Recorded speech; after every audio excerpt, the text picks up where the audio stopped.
ศีลนั่นเป็นห่มกั่งคันยู่ใหญ่บังหัวท่านนั่นเป็นเสบียงใส่ถุงให้มีพร้อมการทำบุญให้ท่านบริจาคแบ่งปัน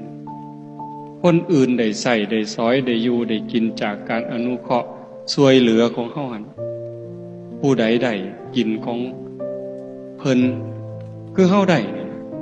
เพิ่นให้ข้าวให้น้ำเครื่องอยู่ของกินเฮาก็โอ้ยสาธุเด้อให้เจ้าได้บุญหลายๆคือกันท่านนั่นเป็นเสบียงคือห่อข้าวห่อน้ำแม่สิย่างเดินกวงๆทางเบิ่งว่างกวงไกล